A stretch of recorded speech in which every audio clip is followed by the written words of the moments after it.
welcome back. If you've just joined us, you're watching the news at 10 on Channels Television, broadcasting live from Lagos, Nigeria. A reminder of our top stories. As the search for abducted girls continues, the President meets with the Governor of Borno State, the Secretary to the Government of the Federation, the Senate President, and other key security players.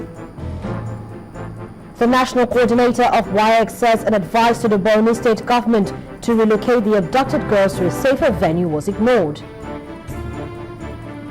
Former Head of State, retired General Yakubu Gowon, asked Nigerians to support the federal government in its bid to tackle security challenges in the country. And rescuers in Afghanistan abandoned their search for survivors after 2 landslides destroy a village and kills over 2,000 people.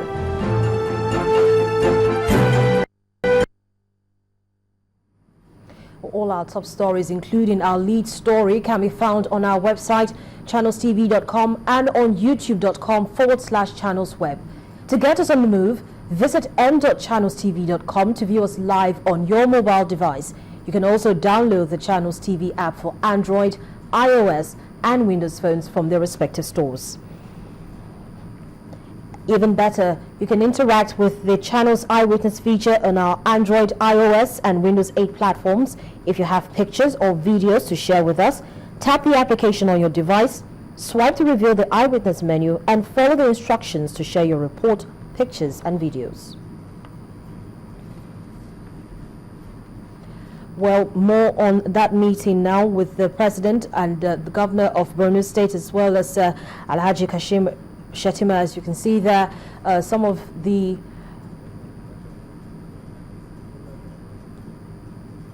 people that the President is supposed to be meeting with this evening. The meeting actually started at 9:10 this evening, and of course our correspondent is actually there who will be giving us updates on what actually transpires at the meeting. The meeting is a closed-door meeting, and so we'll not be able to bring you details as it comes, but as soon as anything breaks, we'll get them. And that is the governor arriving, the governor of Borno State. He's arriving at the venue of the meeting, and so we hope to get more details of that meeting. I'll bring this to you in the course of the bulletin. In the meantime, another edition of the Presidential Media Chat will hold tomorrow at 7 p.m. on television and radio networks. A statement issued by the Special Advisor to the President on Media and Publicity, Dr. Ruben Abati, says during the program, President Goodluck Jonathan will respond to questions from a panel of journalists and media executives on current national issues and developments.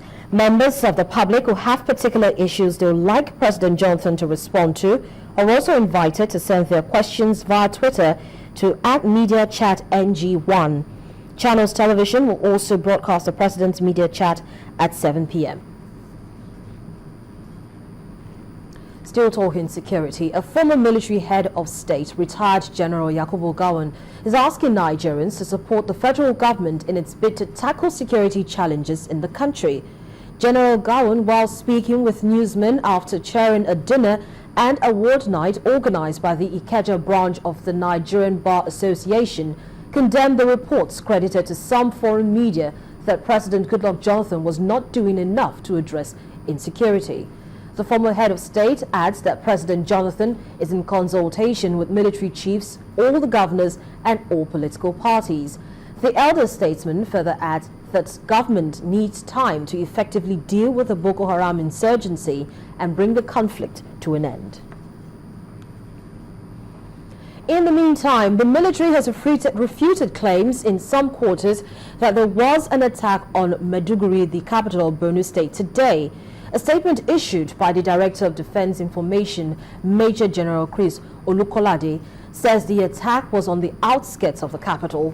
He states that troops at about 2 a.m. this morning launched a counterattack using mainly mortar shells on a group of terrorists who had attacked and killed 4 persons in Magimari village and other settlements in the outskirts of Maiduguri.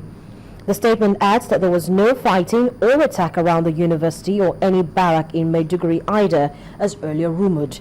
General Ulukolade adds that a Chadian, Mr. Osman Mechika, allegedly operating with the terrorist group around Lake Chad, has been taken into custody by the Multinational Joint Task Force.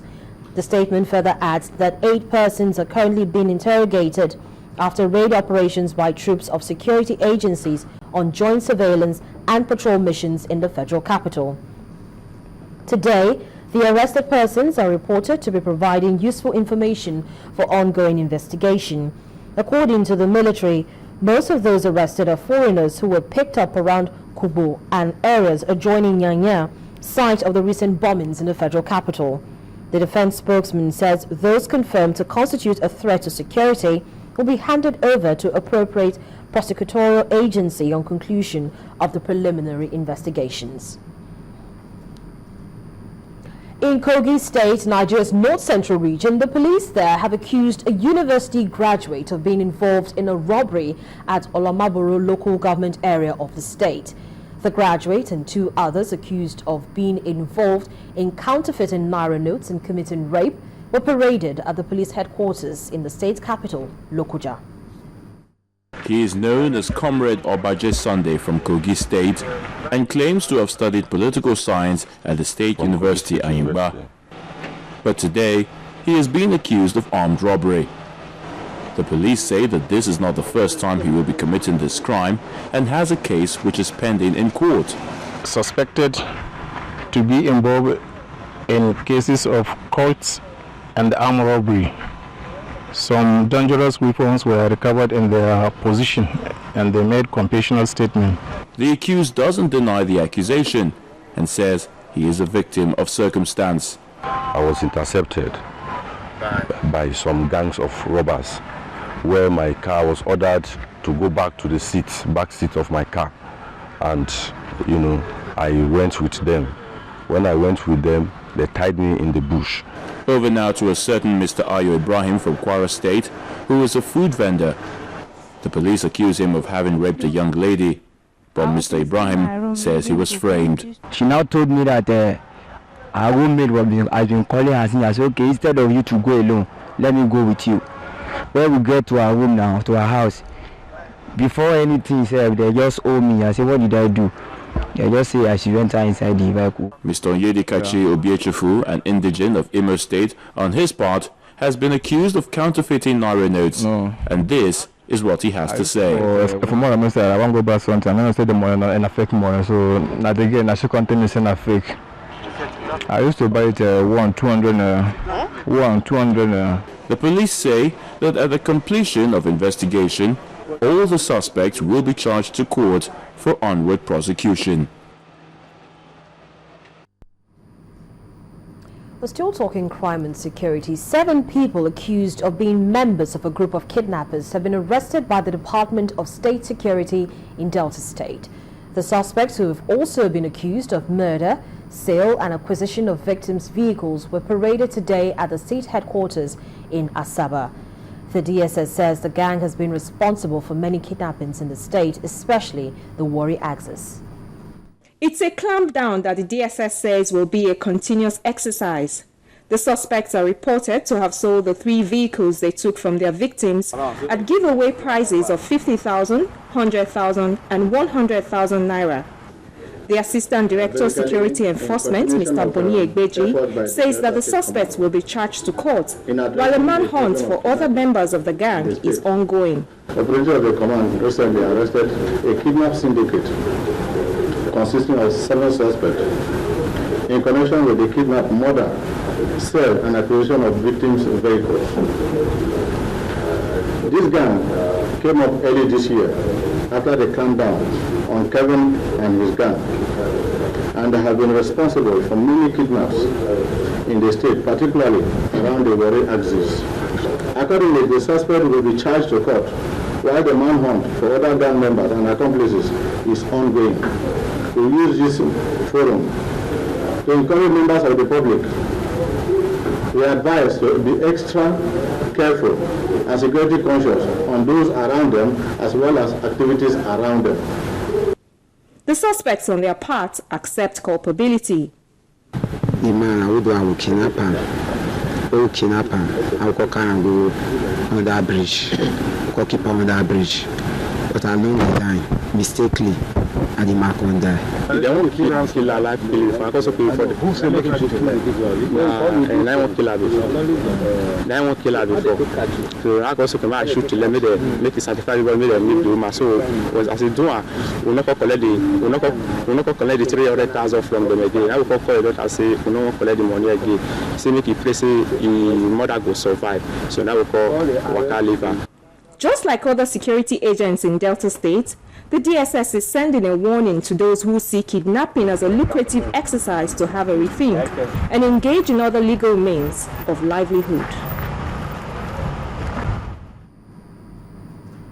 We're staying with security-related issues. Former president of the Nigerian Bar Association, Mr. Olisa Agbakoba, has been speaking on the need to restructure the Nigerian police to get a more efficient result, especially against the background of security challenges plaguing the country. In an interview with our judiciary correspondent, Shola Shoyele, the senior advocate believes a hybrid solution which decentralizes the police and provides something similar to the municipal police system could be the key. I think that the model that will work in Nigeria is to look at certain institutions, police, INEC. The concept in the US is municipal policing, not state policing. The purpose of municipal policing is crime detection, safety and security issues. So the National Police Force headed by the IG in Abuja is too far. I will scrap the Ministry of Police Affairs. I will scrap the National Police Council. I will strengthen the National Police Commission and give a voice in that commission to all the key actors. So be it the 36 state governors or the 6 geopolitical leaders. So they'll have a voice in the appointment of the IG, in how you post police officers to the states, in particular the Commissioner of Police, give the state governor control over the Commissioner of Police. That solves it. And make the police outside the political control of the president. For more on Mr. Agbakoba's views on this and other issues, please tune in to Law Weekly tomorrow at 9:30 p.m. Still ahead on the news at 10, as the 24th edition of the World Economic Forum on Africa begins next week in Abuja, and then analysts are optimistic of its impact on Nigeria's economy. That's on Business News. To join us again.